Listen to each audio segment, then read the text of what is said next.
Praise the Lord. இயேசுவின் ரத்தம் ஜெயம். தினமும் இயேசு நிகழ்ச்சிக்கு உங்களை கர்த்தராகிய இயேசு கிறிஸ்துவின் நாமத்தில் வரவேற்கிறேன். செய்தியின் தலைப்பு: பாரப்பட்டு மன்றாடும் ஒரு மனிதனை கர்த்தர் தேடுகிறார். ஆதார வசனம் மார்க் 9ஆம் அதிகாரம் 22, 23, 24 வசனங்கள்.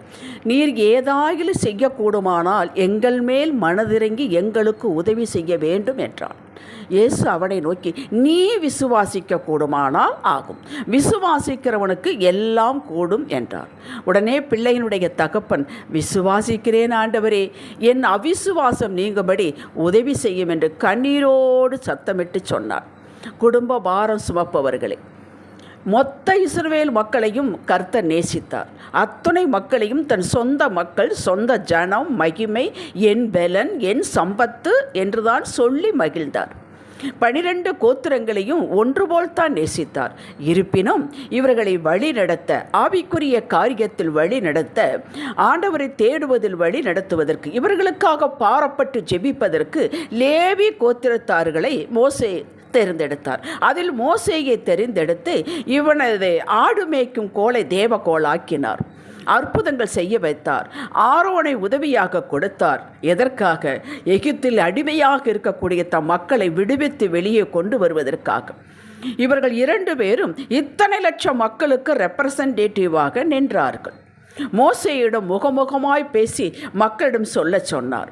மோசேயிடம் தான் ஓரேப் மலையில் அவனை ஏறி வர பண்ணி 10 கட்டளைகளை தம் விரலால் எழுதி கொடுத்தார். கோபத்தில் போட்டு உடைத்து விட்டான் மோசே.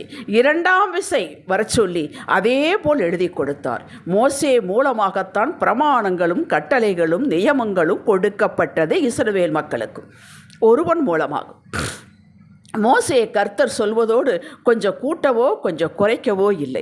மக்கள் பயப்படுவார்கள் என்று குறைக்கவும் இல்லை, எதிர்பார்ப்பார்களே என்று கொஞ்சம் கூட்டவும் இல்லை. ஆகையால் தேவன் சொன்னார், மோசேயை தன் வீட்டில் எங்கும் உண்மையுள்ளவன் என்று நற்சாட்சி கொடுத்தார்.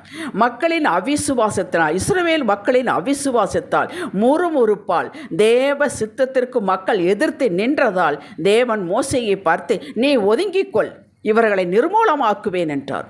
மோசேயோ திறப்பின் வாசலில் நின்றான். அவர்களை அழிக்காதபடிக்கு அவருடைய உக்கரத்தை ஆற்றும் பொருட்டு அவருக்கு முன்பாக திறப்பின் வாயிலில் நின்றான். சங்கீதம் 106:23. மோசேக்காக அவர் தம் கோபத்தை விலக்கிவிட்டார். அவர்களை அழிக்காமல் அவர்கள் அக்கிரமத்தை மன்னித்தார். சங்கீதம் 78:38. ஒருவனுடைய ஜெபத்திற்காக, ஒருவனுடைய மன்றாட்டுக்காக. பின் காலத்தில் எசேக்கியேல் தீர்க்கதரிசியின் மூலமாக அதே தேவன் அதே இஸ்ரவேல் மக்களுக்கு கேட்கிறார். அவர்களுக்காக நிற்க, ஜெபிக்க, திறப்பின் வாசலில் நிற்க இப்படி அங்கலாய்ப்படுகிற ஒருவனையும் காணோமே. நான் ஒரு தேசத்தை அழிக்காதபடிக்கு திறப்பிலே நிற்கவும் அவர்கள் சுவரை அடைக்கவும் தக்கதாக ஒரு மனுஷனை தேடினேன், ஒருவனையும் காணேன் என்று அங்கலாப்படுகிறார். எசேக்கியேல் 22:30. கேட்டீர்களா? ஒரு தேசத்திற்கு, ஒரு குழுவிற்கு, ஒரு சபைக்கு, ஒரு குடும்பத்திற்கு நிற்க, வேண்டுதல் செய்ய, மன்றாட, தெய்வ பயம் கொண்டு, தேவ வைராக்கியம் கொண்டு நிற்க ஒரு மனிதனை தேடுகிறார். அப்படி என்றால் ஒரு மனிதன் இப்படி பக்தி வைராக்கியமாக இருந்தால் போதுமா? மற்றவர்கள் எப்படி வேண்டுமானாலும் இருக்கலாம் என்பது குதர்க்கமாக அர்த்தம் எடுத்துக்கொள்ளக்கூடாது. ஒரு தனிப்பட்ட நபரின் பொறுப்பு, குடும்ப பாரம், பாசம், பிள்ளைகளுக்காக வைராக்கியமாக நிற்க எதிர்பார்க்கிறார். ராஜாவாக இருந்தால் தன் தேச மக்களுக்காக வைராக்கியமாக தேவ சமூகத்தில் நிற்க எதிர்பார்க்கிறார். ராஜாவே இப்படி வைராக்கியமாக இருக்கும்போது குடிகள் அவரை பின்பற்றி இன்னும் வைராக்கியமாக இருப்பார்கள் என்பது இயல்பு அல்லவா? ஒரு குடும்பத்தில் ஒரு தலைவன், தகப்பன் அப்படி மன்றாடி இருக்கும் பொழுது அதை பார்க்கும் மனைவி, பிள்ளைகள் எல்லாம் கூட சேரமாட்டார்களா என்ன? 2 ராஜாக்கள் 3ஆம் அதிகாரத்தில் இஸ்ரவேல் ராஜா யோராம் யூதாவின் ராஜா யோசபாத்தை பார்த்து, மோவாபு தேசத்தை நாம் எதிர்க்க போக வேண்டி என்னோடு சேர்ந்து கொள்கிறீரா என்று கேட்டார். நான் சேர்ந்து கொள்கிறேன் என்று சொன்னார். இருவரும் சேர்ந்து எதன் வழியாக போகலாம்? ஏதோமின் வழியாக போகலாம் என்று ஏதோமின் ராஜாவையும் கூட சேர்த்து கொண்டார்கள். இப்பொழுது 3 ராஜாக்களுடைய படைகள், ஒட்டகங்கள், ஆடு மாடுகள் எல்லாம் புறப்படுகிறது. வெகு நாட்கள் யுத்தம் நடத்த வேண்டும். அதனால் எல்லாவற்றையும் தான் கொண்டு போவார்கள். அவர்கள் 7 நாட்கள் சுற்றி திரிந்து தண்ணீர் எங்கேயுமே இல்லை. அத்தனை படைகளும் வறண்டு போய்விட்டது. இறந்து விடுவோமோ, மோவாவை அழிப்பதற்கு நாம் அழிந்து விடுவோமோ என்று பயப்படுகிறார்கள். அப்பொழுது யோசபாத்து, இங்கே தீர்க்கதரிசி இல்லையா என்று கேட்டபொழுது எலிசாவை கூட்டிக் கொண்டு வந்தார்கள். எலிசாவை கேட்டார்கள். எலிசா அதற்கு ஒரு சுரமண்டலத்தை வாசித்து சொன்னார், இந்த காற்றையும் காணமாட்டீர்கள், மழையும் காணமாட்டீர்கள், இந்த வாய்க்கால்கள் நிரப்பப்படும் என்று சொன்னார். எலிசா 2 ராஜாக்கள் 3ஆம் அதிகாரம் 17ஆவது வசனத்தில். ஆனால் இந்த 17ஆவது வசனத்துக்கு முன்பாக 14ஆவது வசனத்தில் எலிசா பார்த்து இஸ்ரவேல் ராஜா யோராமை பார்த்து சொல்கிறார், நான் யூதாவின் ராஜாவாகிய யோசபாத்தின் முகத்தை பாராதிருந்தால் நான் உம்மை நோக்கவும் மாட்டேன், பார்க்கவும் மாட்டேன் என்று சேனைகளுடைய கர்த்தருக்கு முன் இருக்கிற நான் அவருடைய ஜீவனை கொண்டு சொல்லுகிறேன் என்றார். என்ன நடந்தது? அவன் யோராம் அவனுடைய தகப்பனை போல பொல்லாத காரியங்களில் ஈடுபட்டிருந்தான். ஆனால் யூதா ராஜா இணைந்திருப்பதனால், யோசபேத் நல்ல ராஜாவாக இருப்பதால், தேவனுக்கு பயந்து இருப்பதனால், மேடைகளையெல்லாம் அகற்றி அவருக்கு பயந்து அவன் வொர்ஷிப் பண்ணுவதனால் யோசபாத்திற்காக அந்த முழு 3 ராஜாக்களையும் தப்புவித்தார். கேட்டீர்களா? இன்றைக்கு நாம் நம்முடைய தேசத்திற்காக யார் ஜெபிப்பார்கள்? நம்முடைய அரசாங்கத்திற்காக யார் ஜெபிப்பார்கள்? நம்முடைய தலைவர்களுக்காக, ஆளக்கூடிய தலைவர்களுக்காக யார் ஜெபிப்பார்கள்? யாரோ ஜெபிக்கட்டும். சபைக்கு யார் ஜெபிப்பார்கள்? யாரோ ஜெபிக்கட்டும் என்று விட்டுவிட்டால் நம்முடைய குடும்பத்திற்கு நாம் அப்படித்தான் இருப்போம். நம்முடைய குடும்பத்திற்கு என்ன தலைகளாக நின்று ஜெபித்தாலும் அதனுடைய ஆசீர்வாதம் நமக்கு வராது. ஒவ்வொன்று பொறுப்படுத்திக் கொள்ள வேண்டும். தேசத்திற்காக, தலைவர்களுக்காக, தேசத்தில் இன்று இருக்கக்கூடிய கஷ்டங்களுக்காக, சபைகளுக்காக, போதகருக்காக ஒரு வார்த்தை சொல்லி கட்டாயம் நாம் ஜெபிக்க கடமையுள்ளவர்களாக இருக்கிறோம். அதைத்தான் யோசபாத்து செய்தான். அதுதான் அன்று மோசமான சிச்சுவேஷன் இருக்கும் பொழுதும் தீர்க்கதரிசி சொல்லுகிறார், உன்னுடைய முகத்தை பார்த்து நான் இதை சொல்லுகிறேன் என்று. கேட்டீர்களா? அப்பொழுது நாம் நம்முடைய முகம் தேவனுக்கு தெரிய வேண்டுமானால், அவர்களுக்கு முன்பாக நாம் நிற்க வேண்டுமானால் நம்முடைய ஜெபம் அப்படி இருந்திருக்க வேண்டும். அப்போ சொல்லுவார், இந்த ஒரு மனிதனுக்காக இந்த கம்பெனியை நான் ஆசீர்வதிக்கிறேன், இந்த ஒரு மனிதனுக்காக இந்த ஊரை நான் இந்த தெருவை ஆசீர்வதிக்கிறேன் என்று சொல்ல வேண்டும். அப்படி நம்முடைய ஜெபம் இருக்க வேண்டும். நம்முடைய தெருவில் இருப்பவர்கள் யார் ஜெபிப்பார்கள்? நாம் தான் ஜெபிக்க வேண்டும். ஒரு தனி மனிதன் உத்தமத்திற்காக அந்த 3 பெரிய ராஜாக்களின் படைக்கு தண்ணீர் கொடுத்ததும் அல்லாமல் மோவாவையும் இவர்கள் கையில் ஒப்பு கொடுத்தார். இப்பொழுது நாம் இந்த மேற்கண்ட வசனத்திற்கு வருவோம். மார்க் 9ஆம் அதிகாரம் 22 24 வரை வாசித்தோம் அல்லவா? அங்கே மறுரூப மலையிலிருந்து இயேசு இறங்கி வருகிறார். கூட பேதுரு, யோவான், யாக்கோபு இவர்கள் 3 பேரை கூட்டிக் கொண்டு போனார். இறங்கி வருகிறார்கள். இங்கே வரும்பொழுது கீழே ஒரே அமளி சத்தம். என்ன என்று கேட்கிறார். அதிலிருந்து ஒரு மனிதன் சொல்கிறார், என் மகனுக்கு அசுத்த ஆவி பிடித்துள்ளது. திடீரென்று தீக்குள் விழுகிறான், தண்ணீருக்குள் விழுகிறான், நுரைதள்ளி கீழே விழுகிறான், செத்தவன் போல் ஆகிறான். அவனை சொஸ்தப்படுத்தி இங்கு கொண்டு வந்தேன், உம்முடைய சீஷர்களால் முடியவில்லை என்று சொல்லுகிறார். அப்பொழுது என்னிடத்தில் கொண்டு வா என்று சொல்லுகிறார். கொண்டு வந்து இவனுக்கு எவ்வளவு காலமாக இருக்கிறது என்கிறார். குழந்தையிலிருந்து இருக்கிறது என்று சொல்லுகிறார். அப்போ எனக்கு உதவி செய்யுங்க, எங்களுக்கு உதவி செய்யுங்க என்று கேட்கிறான். அப்போ எங்களுக்கு என்று சொல்லும்பொழுது இவனுடைய மகன் கூட கூட்டிக் கொண்டு வந்திருப்பார்கள், எல்லாரையும் சேர்த்து அவன் சொல்லுகிறான். அப்பொழுதுதான் இயேசு சொல்கிறார், நீ விசுவாசிக்கிறாயா? நீ விசுவாசிக்க கூடுமானால் ஆகும், பிள்ளை உன்னுடையது அல்லவா? ஆகையால் நீ விசுவாசிக்கிறாயா என்று. ஏனால் அவனுக்குள் அவிசுவாசம் இருக்குது என்பதை இயேசு கண்டு கொண்டார். இயேசு தங்கே தனது வல்லமையை பெரிதாக பேசவில்லை. அந்த பையனின் தகப்படை விசுவாசத்தை, பாரத்தை தொட்டார். அவன் உடனே அழுகிறான், எனக்கு கொஞ்சம் அவிசுவாசம் உண்டு ஆண்டவரே, அதை நீக்குங்கப்பா என்று இப்பொழுது கண்ணீர் விட்டு கதறுகிறான். அப்படி நாம் ஜெபிக்கும் பொழுது நமக்குள்ளே இருக்கக்கூடிய வேண்டாத காரியங்களை நீக்குவார். நமக்கு தெரியாது, உள்ளே இருப்பது நமக்கே தெரியாது. தெரிந்தாலும் எல்லாரும் தானே இப்படி செய்கிறார்கள் என்று இருப்போம்.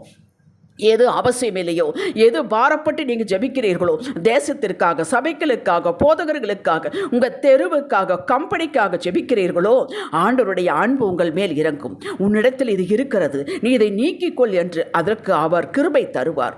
அதற்குள்ள லாபமே அதிகமுங்க. நீங்கள் செய்து பாருங்கள். ஹல்லேலூயா. நீங்கள் ப்ரேயர் ரிக்வெஸ்ட்டு எல்லாரிடம் கொடுத்துள்ளீர்கள். அவர் ப்ரேயர் ஜெபிக்கிறார்கள். ப்ரேயரில் யார்? போதகர் ஜெபிக்கிறார், அது ஜெப குழுக்கள் ஜெபிக்கிறார்கள். ஆனால் நீங்கள் பாரப்பட்டு ஜெபிக்க வேண்டும். நிச்சயமாக நீங்கள் ஜெபிக்க வேண்டும். அவர்கள் ஜெபிக்கிறார்கள். அந்த ஜெபத்தை ஆண்டவர் கேட்பார், கணக்கில் எடுத்து வைப்பார்.